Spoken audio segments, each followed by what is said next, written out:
Hey, thanks for staying clicked in. I am really excited to share this modality with you.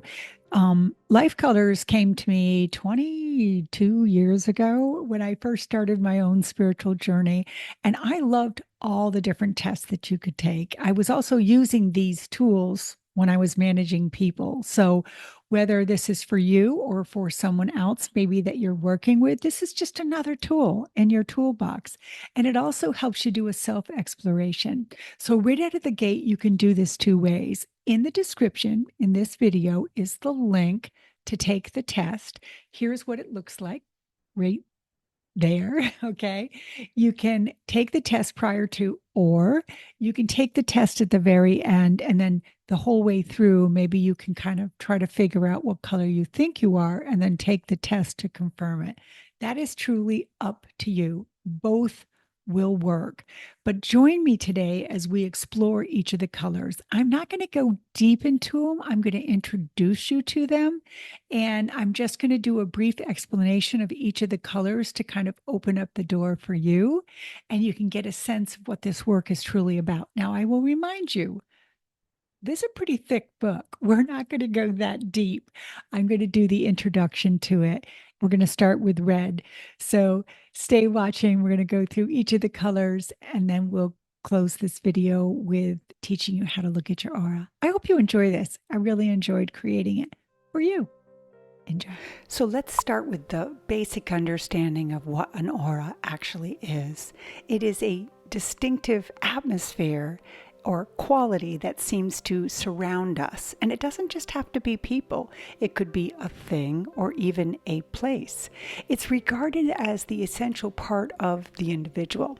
It's emotional, mental, and spiritual levels. They form an energy field around our body. So let's find out what your aura looks like today.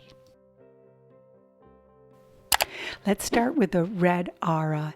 The red aura is a powerhouse. People with red auras are energetic, action-oriented, and highly grounded.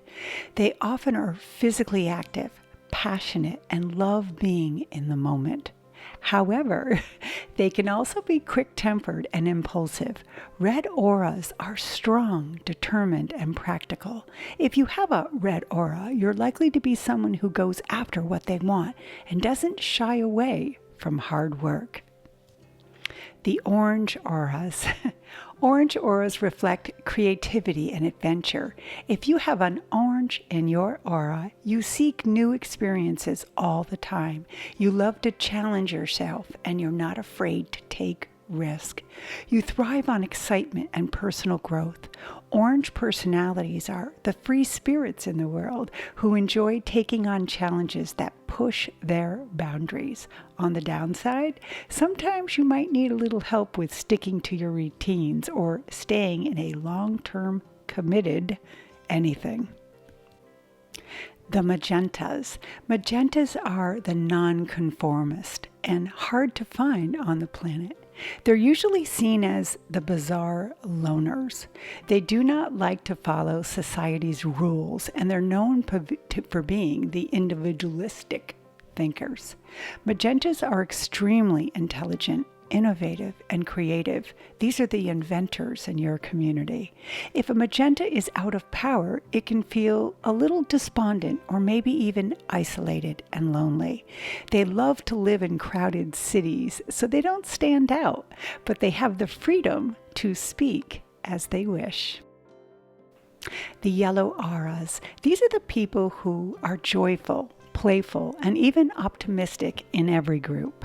The author explains that the yellow reflects mental clarity. This is all about joy and the love for learning. You might be a natural-born leader or even a teacher, bringing light-hearted energy wherever you go. Yellows love to learn, but they can also be the perfectionist, always striving for self-improvement. If your aura is yellow, you're most likely to spread positive vibes and inspire all those around you. You know, like maybe by having a YouTube channel or running a spiritual group. Sound familiar? The next group are all the mental life colors, and they're tans, the tans: logical tan, environmental tan, sensitive tan, and abstract tan. But let's not forget, green is also in the mental colors. So let's break them down. Starting with logical tans, these are like they sound, very logical and analytical. They choose to process every step from 1 to 10. These tans don't like to skip or miss anything. Their method for processing cannot be rushed. They need to analyze and comprehend the logic in each step before proceeding to the next. Environmental tans are the bridge between the physical family and the mental family. They experience their reality by physically touching their environment and then mentally analyzing it. Environmental tans desire security, stability, logic and structure, and even discipline. They operate best in a world of rules, boundaries, standards, and logical outcomes that follow basic laws of cause and effect. Sensitive tans are service-oriented humanitarians. They love serving their communities and even the organizations. They're dedicated to helping people. Their idea of God or of a religion is essentially that people should be honest and good and love one another and treat each other with compassion, patience, and understanding. By teaching these concepts, sensitive tans help people to create the peace and harmony in their homes, their communities, and therefore out to the world. And lastly, the bright and curious abstract tans are such unique characters in the mental family.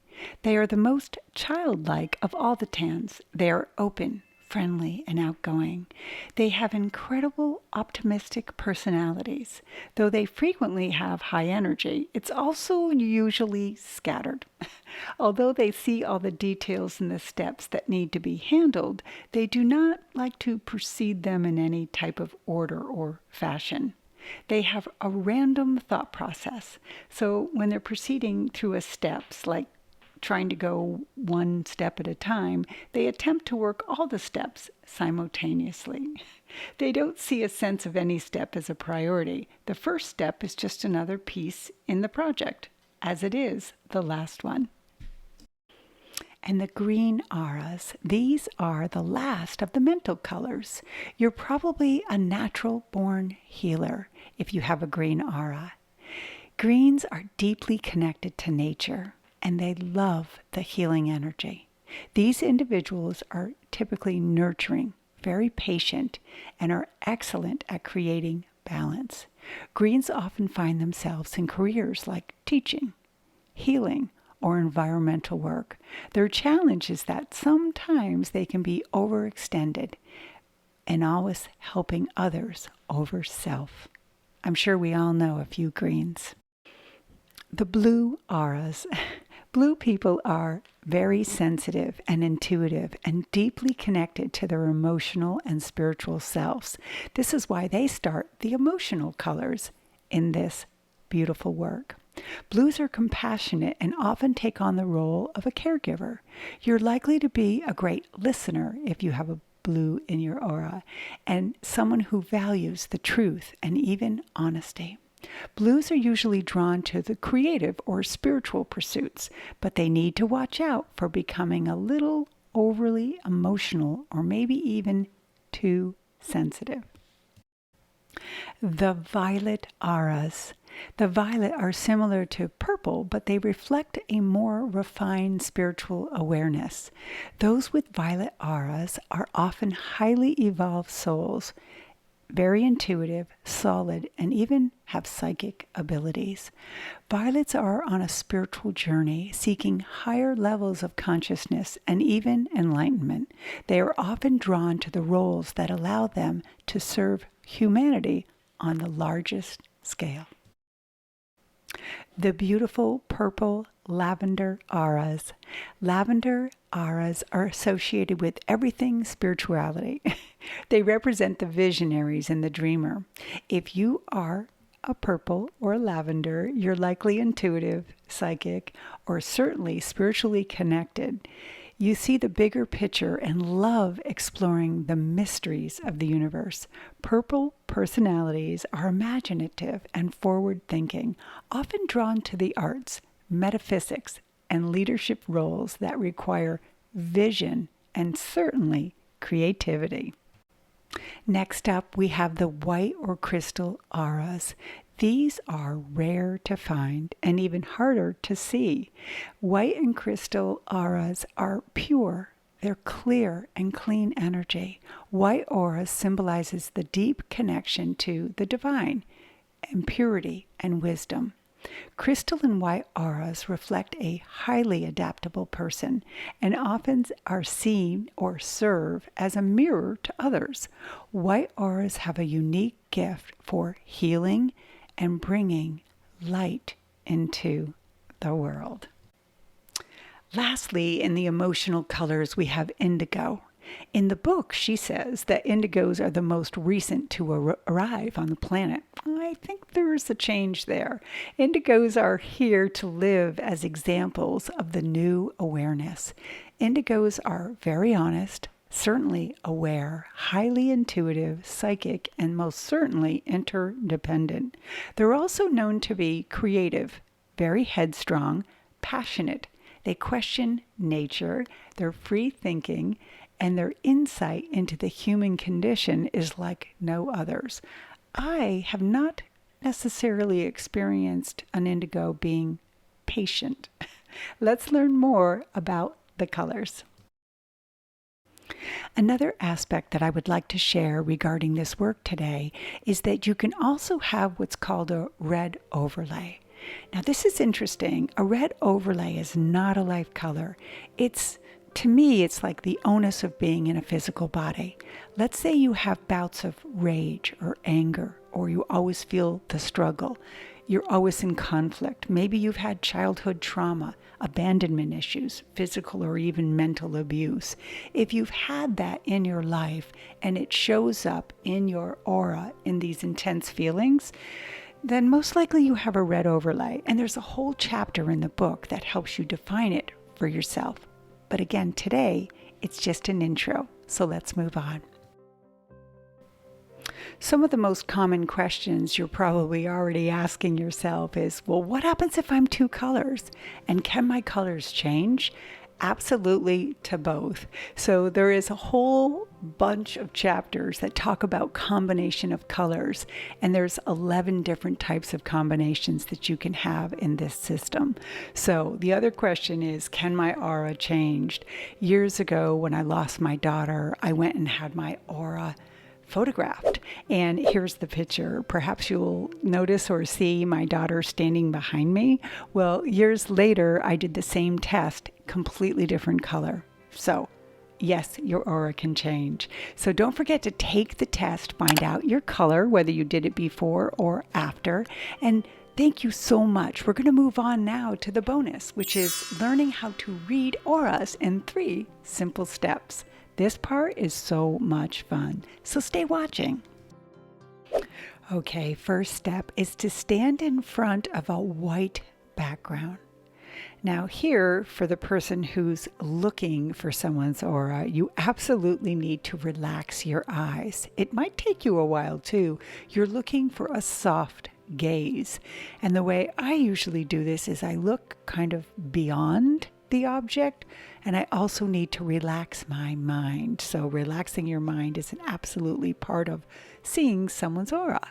So here's what happens next. If you can do this long enough, a soft, subtle shape will appear. This is when you need to relax your mind even further, and your eyes will turn the shapes into beautiful colors. Don't forget to trust your intuition here and definitely write down the colors you see and as you see them, because they can sometimes change and shift. Hey, wasn't that fun learning all about the colors? So whether you're red or blue or a color somewhere in between, I'm sure it will help you identify more with yourself and certainly a tool to use with others. If you'd like to explore this a little bit deeper on your own, I will put the link to this book. She has edited versions and up to date, and I'll put those right in the description for you. This is truly one of those books that you go back to time and time again. So I hope I have inspired you to look deeper and certainly appreciate the beautiful color that you are. That's all for today. See you next video. Bye, guys. Thank you. Namaste.